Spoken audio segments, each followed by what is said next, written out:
Hello दोस्तों, आज की इस वीडियो में हम ईस्ट इंडिया कंपनी का इतिहास के बारे में कुछ बताएंगे। दोस्तों, ब्रिटिश भारत में व्यापार करने के इरादे से आए थे, लेकिन राज कर बैठे। अपने फूट डालो राज करो की नीति से भारत पर वर्षों तक शासन किया था। वर्ष 15 अगस्त 1947 तक भारत पर ब्रिटिश शासन था। ईस्ट इंडिया कंपनी की स्थापना वर्ष 1600 ईस्वी में हुई थी। इस कंपनी की स्थापना ब्रिटेन के व्यापारिक समूह मर्चेंट एडवेंचर के अधिकारी जॉन वाट्स के द्वारा की गई थी। ब्रिटेन की महारानी एलिजाबेथ प्रथम ने व्यापार करने की अनुमति दी थी। कंपनी ने भारत के तटीय क्षेत्रों में अपना व्यापार शुरू किया था। भारत में ईस्ट इंडिया कंपनी को व्यापार करने की सर्वप्रथम अनुमति मुगल बादशाह जहांगीर ने प्रदान की थी। ब्रिटिश व्यापारी पहले भी वर्ष 1603 में भारत व्यापार करने आए थे, लेकिन बादशाह अकबर ने अनुमति नहीं दी थी। वर्ष 1608 में कैप्टन हॉकिंग्स नामक व्यापारी कंपनी के प्रतिनिधि के तौर पर बादशाह जहांगीर के दरबार में पहुंचा था। उसके पास ब्रिटेन का राजपत्र था, जिसमें भारत में व्यापार करने की अनुमति थी। जहांगीर उससे काफी प्रभावित हुआ और कंपनी को व्यापार की अनुमति दे दी। दोस्तों, ईस्ट इंडिया कंपनी का प्रथम कारखाना सूरत में लगा था। यह कारखाना अस्थायी था, लेकिन बहुत जल्दी इसको स्थायी करा लिया गया। कैप्टन हॉकिंस जिस जहाज में भारत आया था, उसका नाम हेक्टर था। उस समय के प्रमुख व्यापारिक केंद्र सूरत में हॉकिंस पहुंचा था।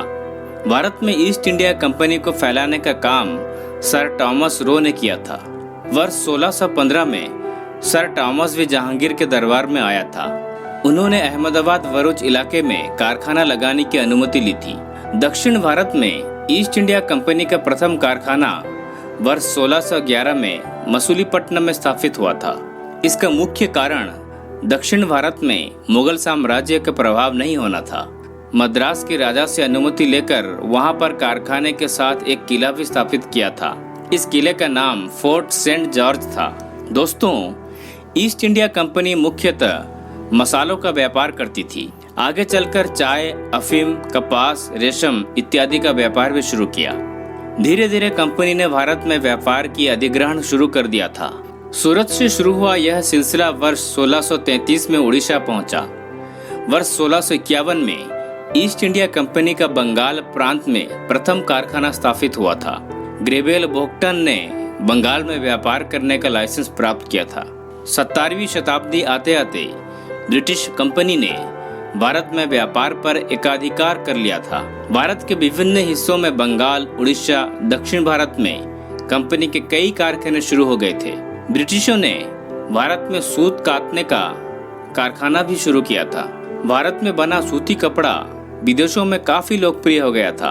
वर्ष 1623 में ईस्ट इंडिया कंपनी का इंडोनेशिया के सुमात्रा द्वीप पर पुर्तगालियों से युद्ध भी हुआ था। इस युद्ध में कंपनी की हार हुई।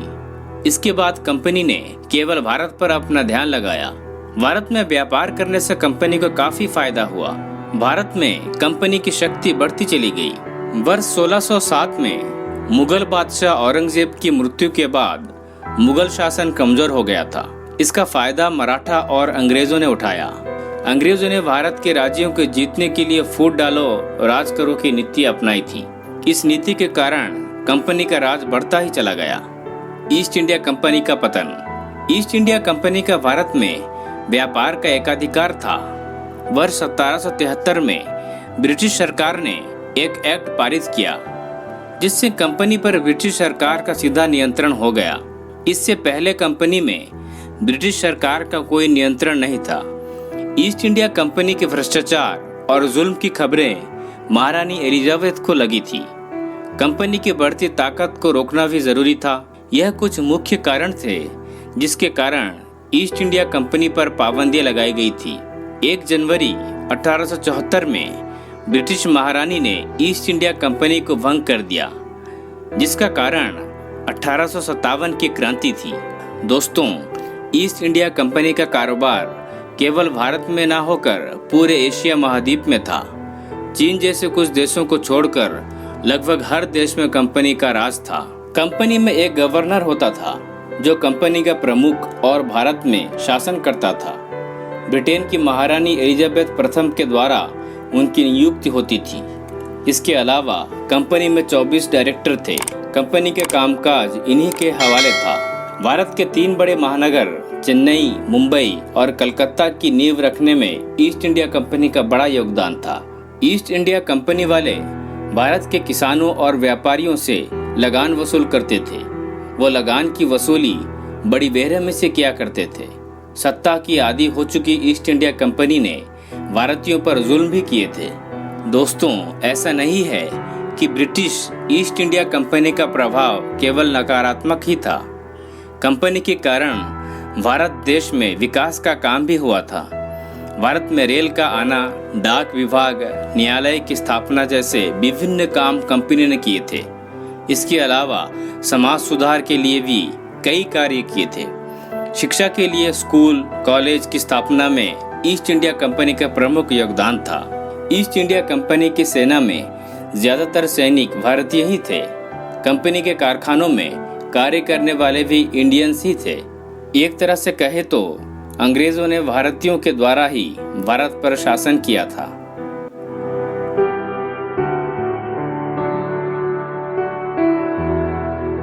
तो दोस्तों, हमारा इन्फॉर्मेशन आपको कैसा लगा हमें कमेंट्स में लिखकर बताइए। इसी तरह इंटरेस्टिंग और इन्फॉर्मेटिव वीडियो देखने के लिए आज ही हमारा चैनल हिस्टोरिक दुनिया को सब्सक्राइब कीजिए और लेटेस्ट वीडियो सबसे पहले देखने के लिए बेल आइकन को दबाना ना भूलें।